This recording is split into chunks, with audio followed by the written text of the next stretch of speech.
I don't know about you, but happiness is not something that ever escapes me. I love to see other people happy. Right. I strive to generate happiness in my life.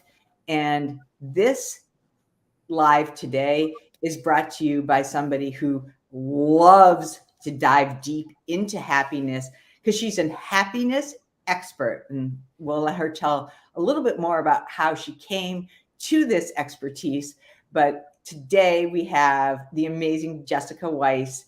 Thank you so much for joining us and talking about a topic that truly, I think we're all to some degree relatively obsessed with, right? How do I get more of it? How do I spread it? How do I use it when times are not necessarily happy? So, share with us, please, how you became a happiness expert because I don't know if anybody ever goes to school and raises their hand and says, yes, this is what I want to do with my life. Fair point. Fair point. First of all, thank you so much for having me, Lauren. I'm honored to be here and I'm excited to have this conversation. And you are 100% right. I was certainly not a 10-year-old little girl saying, ooh, I know what I'm going to do with my life. I'm going to be a happiness expert. No, probably at that time in my life, I was saying I wanted to be a ballerina who could also be the president of the United States and, all that stuff. But okay, getting back to how I became a happiness expert. So, me, just like everybody else, I have been on a constant quest to find more happiness in my life, right? So there have been good times and bad times. And no matter what the situation, I've always been fascinated with this idea of how can I build my own resilience? How can I sort of build my own sustainable, lasting happiness? So it's always been something that I've been super interested in just on a personal level. And quite ironically, when I was 18 and I was an undergraduate in college, I took a class with Dr. Martin Seligman, who is the father of this entire movement. So he is the person who invented this entire notion of positive psychology. And in his class, when I was 18, he was talking about why in psychology are we constantly studying always what's wrong with people and how do we fix what's wrong? Instead, his perspective was, let's look at what's right with people. How do we get it better? How do we squeeze the joy out of every moment? And at that point, I was hooked, right? I was hooked. I didn't really even know I was hooked, but I was hooked. So as the years went on, I got an MBA and I did what every MBA does, and I became a management consultant. And I went to go work in big organizations like Coca-Cola and American Express. And so much of my work there was around organizational design and organizational transformation. But really, what the question became was, why do certain cultures flourish? Why do certain teams are high performing, more collaborative? Why do certain individuals just enjoy their work more? And the heart of the question there was, how do I get more enjoyment out of my work? How do I find more happiness at work? Okay, wait. I just want to stop for a second.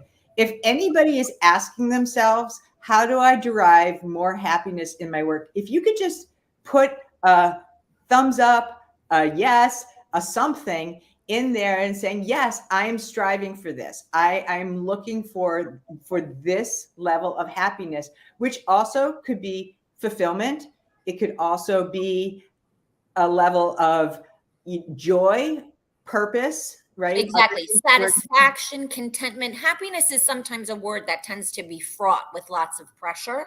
And I think I use it sort of as a catch all, but really what we're looking for is lasting satisfaction, lasting contentment. And Enduring. that looks different every day, right? But that's the thing that we're all looking to build. Oh, awesome. We're getting a lot of yes. I just took a class in it. Karen Blades quoting Mary J. I love it. All I really need is to be happy. Well done. Hey, Kira. Let's look at what's right with people, and a shout out to your prof, right? Martin Segelman. Awesome. Thank you so much for that, because it never eludes or escapes us. Thriving. Good one. Excellent, Jennifer. So, that being said, now I would love you to share, what do we all get wrong when it comes to the concept of happiness? Where have we gone off the rails? Yeah. And here's the sad part of that story. We're actually all really bad at building lasting happiness. And it's almost like a hardwired thing because Mother Nature wires all of us, right? The most important thing that Mother Nature wires all of us for is procreation. She really doesn't care about much else, right? So it doesn't matter if you're happy when you're procreating, just procreate. So the point here is that our reflexes when it comes to happiness, our natural inclinations are really off. So we assume, here's a great example. We assume, and I think so many of us do this, and so many of us continue to do this, right? We assume we'll be happy when. We'll be happy when we get the promotion. We'll be happy when we buy the big house. We'll be happy when we get the next partner. We'll be happy when we fit into the right size jeans, right? That's kind of where we're all focused on this idea that happiness is something that's in the future and we're all building towards it. And it's usually these big things, right? We'll be happy when we make this big salary.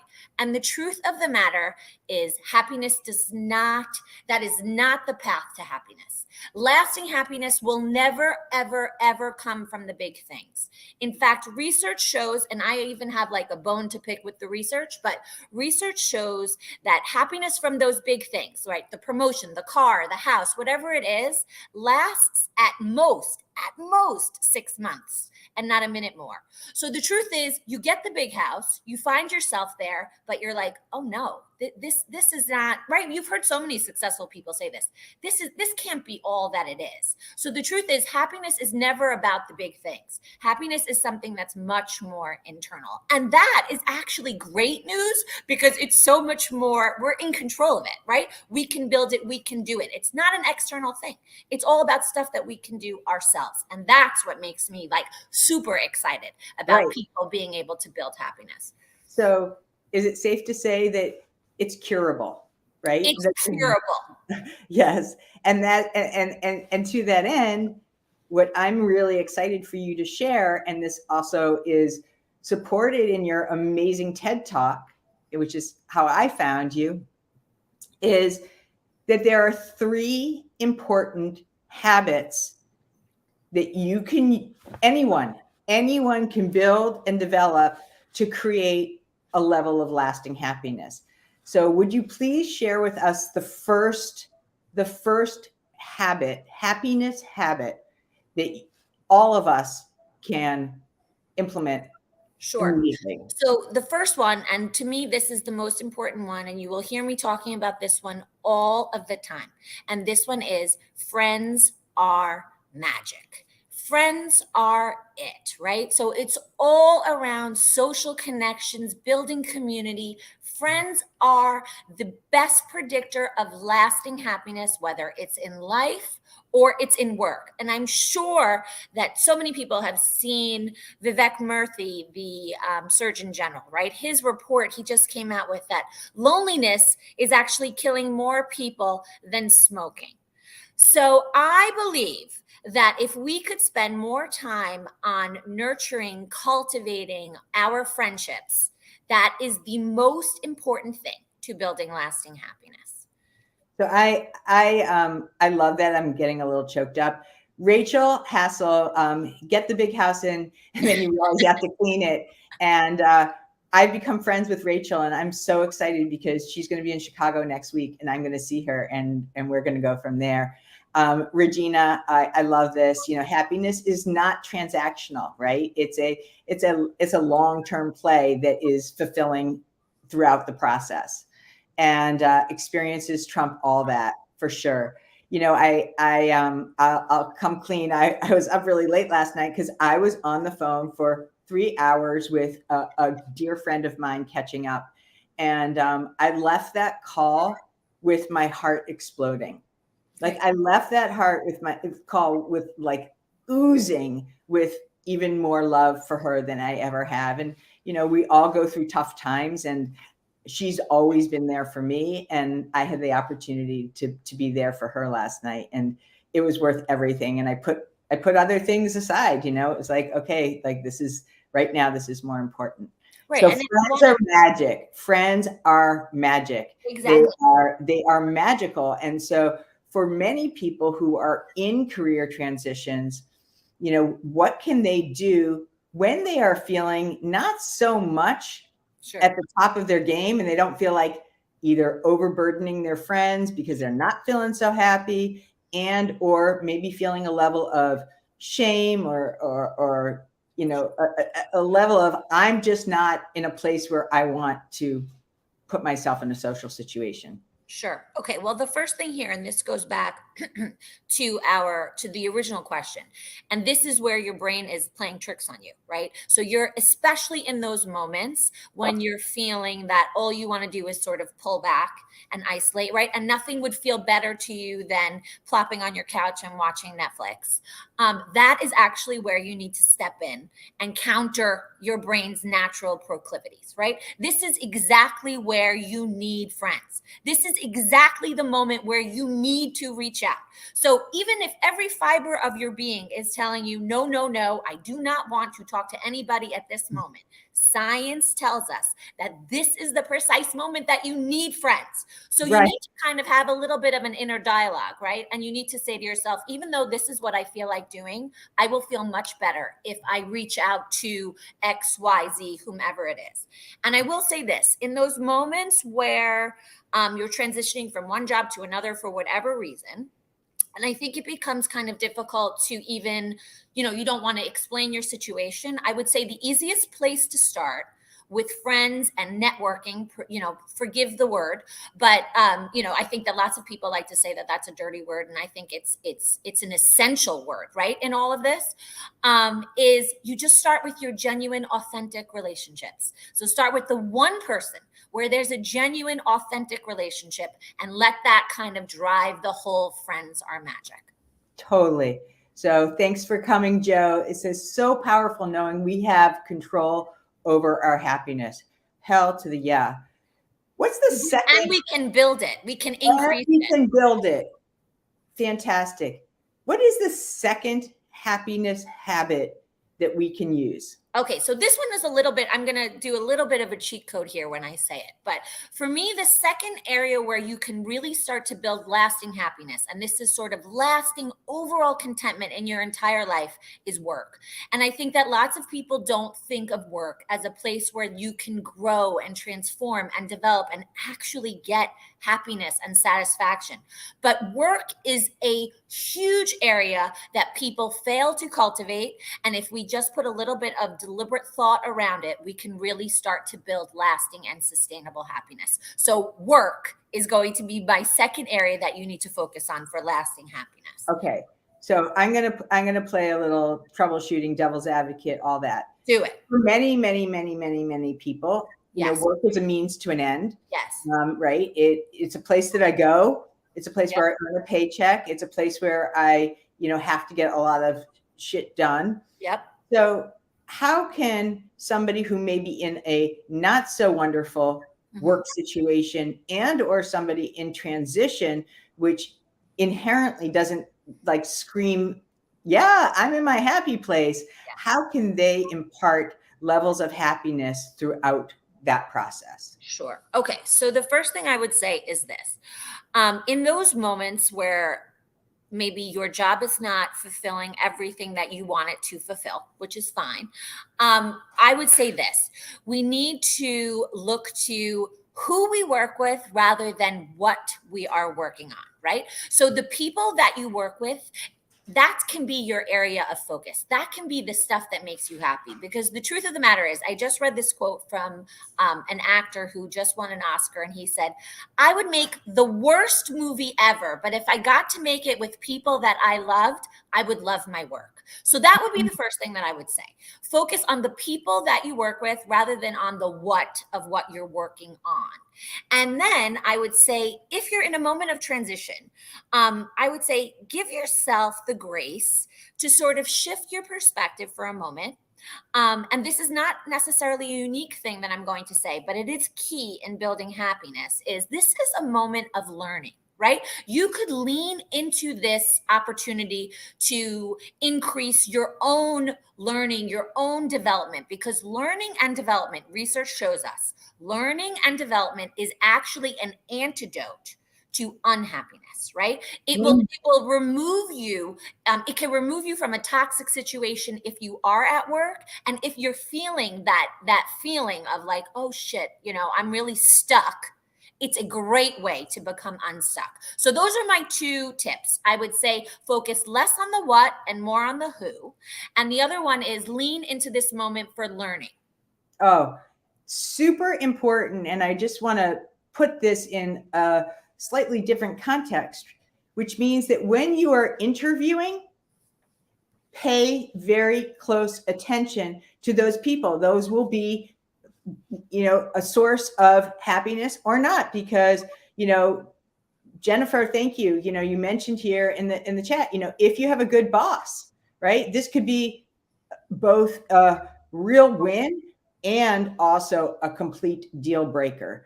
And so that's really, really important. And I love this from Karen Blades. The distinction is my work versus my job. Work is what I do, and the job is where I go to do it. With that distinction, my work definitely brings me joy and happiness. Yeah. Awesome. I think that's a great distinction.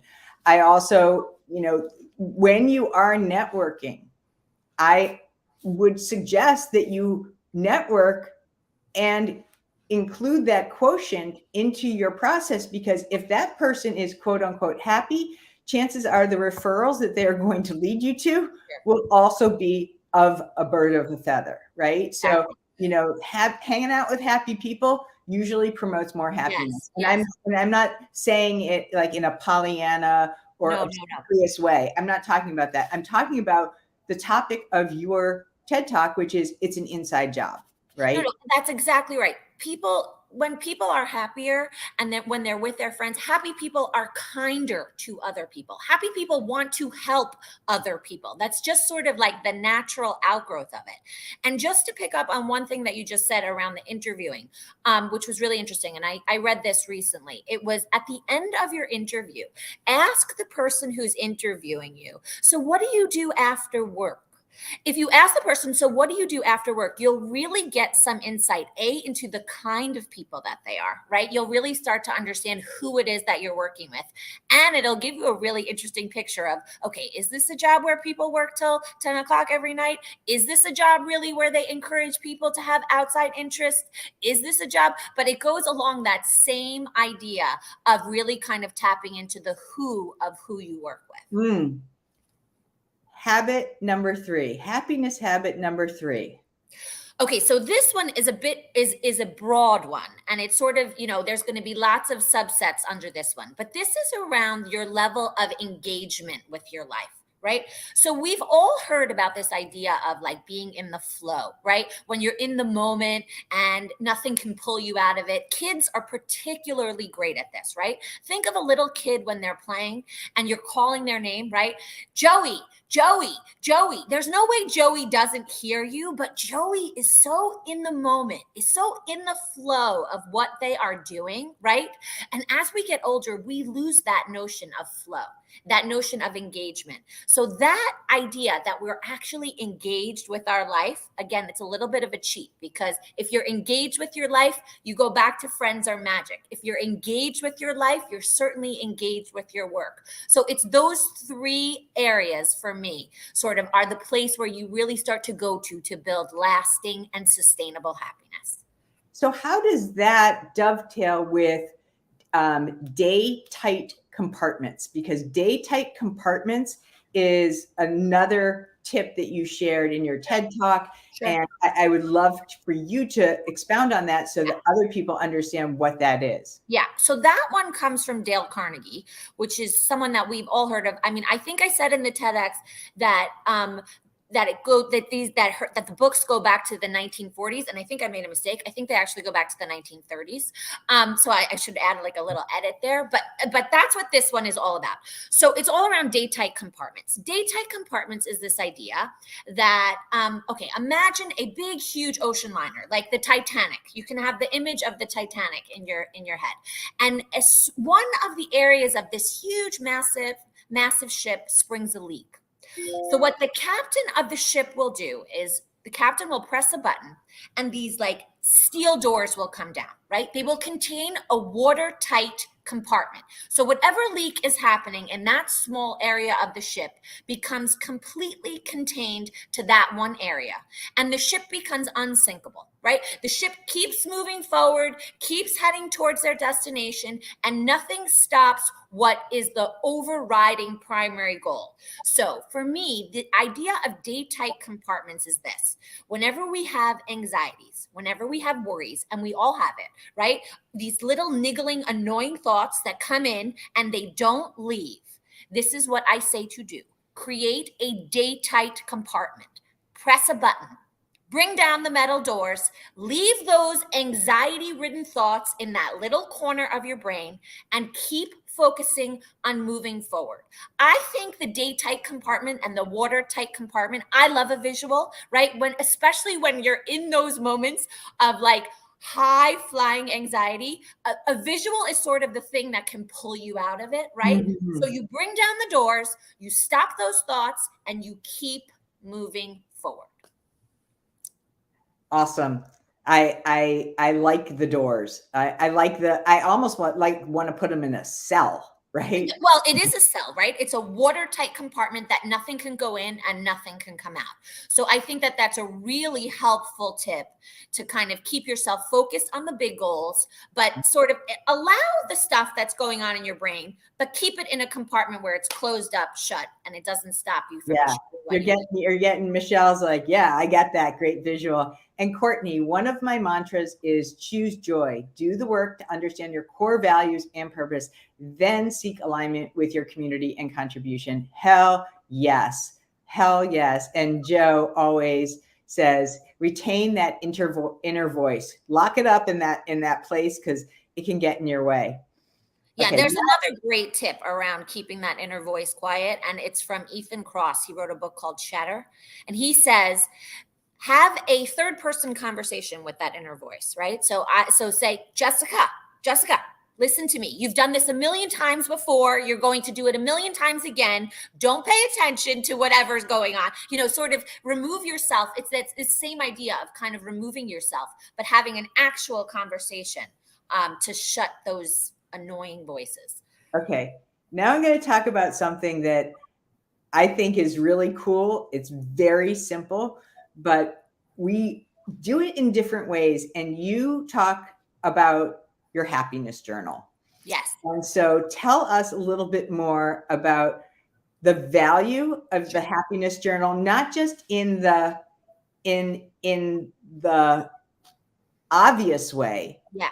Tell us also from a research perspective Sure. how this is Sure. working. We're also getting a huge shout out over here.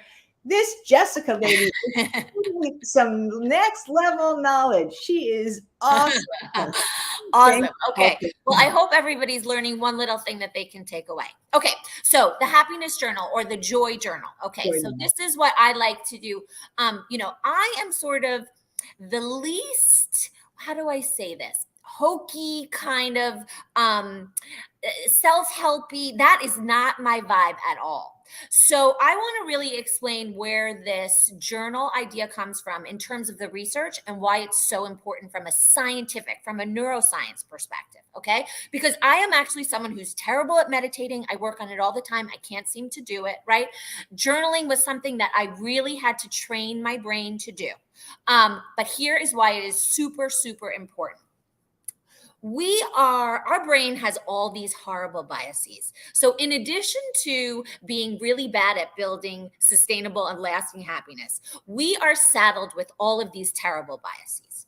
And the biggest one of which is this negativity bias, right?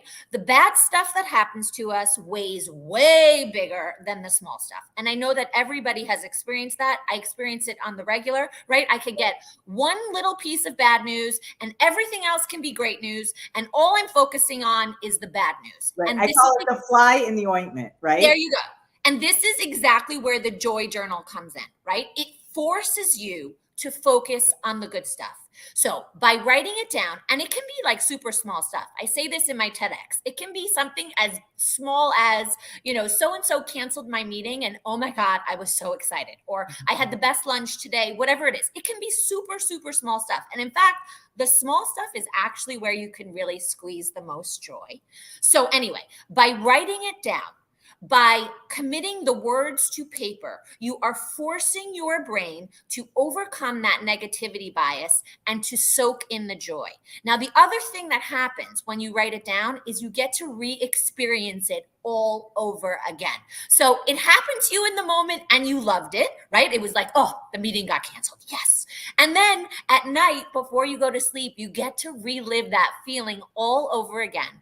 And there is research that says that after 6 months of doing this joy journal, there is documented less depression, less clinical depression as a result of writing down 3 joyful things that happened to you that day. So while it feels kind of like, how could this really be working? It's working. And the other thing is also, if in 6 months you can go back and reread your journal, you get to re-experience all that stuff all over again. Okay, I'm going to add this live to my joy journal tonight. I'm going to do it. I love this question from Rachel. Many of the people here are people leaders. How do we best unlock happiness for our teams and guide them on a happiness journey? Yeah, that's a great question. Great question. So in terms of how you can generate more team happiness, right? So we've been talking a lot about individual happiness. How can we generate team happiness? So there are certain goals that you kind of, as a leader, you need to keep in mind as you have your entire team and you want to create more happiness. The first one is around psychological safety. And I'm sure that everybody has heard about this, but this is the idea that we all can trust each other, right? It's a safe place for people to disagree. It's a safe place for people to talk about things that, to bring up an idea that maybe seems outside of the norm. And there are certain specific things that you can do to build psychological safety. The other one, and there's a number. So Lauren, cut me off whenever you want me to stop talking because I'll keep going. The other one is this, and it is around, there's a whole conversation around money and happiness, and that's a separate thing that we can talk about. There's sort of controversy in what people think about it, but let's leave money aside. Let's just assume that everybody's being paid fairly and, there's sort of a certain level of satisfaction there. There's this idea around recognition. You need to recognize people for the great work that they're doing. And what we think as leaders might seem fleeting and passing, even one simple moment of recognition, I think people dine out on that recognition for months and months and months. So I think there's this idea around recognition. There's many more. There's information sharing, being sure that everybody has all the information that they need. These are all things that then start to cipher down into people having more happiness and contentment at work. Wow. Yes. I mean, it goes back to what you were saying earlier about the little things. And I love what Joe was saying here too. The negativity bias is so strong, and highlighting those small wins helps to overcome it. So great advice, Jessica. And yes, got a lot of kudos here from Terrence. Recognition. Great. And, I always think it's not the grand gestures. It's really not. You don't have to send me flowers. You don't have to do anything. But if you recognize that, I stayed up late and folded all the laundry, I'm a winner. That's exactly it. Because really, the truth of the matter is life isn't big gestures, right? Life is the small stuff. So that's where the joy, as you said, Lauren, right? That's where you squeeze the joy. Fantastic. So a couple of times I've included Jessica's amazing TED Talk, TEDx. And so please go check that out on YouTube. And Jessica, I am so happy and truly, truly grateful for the work that you're doing and bringing it to life in a way that is digestible, practical, and good for our brains and good for our lives. I will also mention to you, for those who hung around, tomorrow we are doing an open house. The Portfolio Rocket team and I are doing this open house so that you can also start deriving a very, very different level of happiness and relevance in your job search. So please come. It's a free open house. I have the link that I just posted in here. Share it with your friends. What we're doing here is helping you to assess what hiring managers and decision makers are thinking when they're looking at you as a candidate and how relevant you are, and also how you can self-diagnose, how you can see yourself on that scale. So we'd love to have you. The link is there. Please register. And so much thanks. We're getting lots of love for you. Wonderful ways to drive happiness. Kara, thank you. Squeeze the joy and love it. So you have made a really wonderful impact on this Wednesday morning.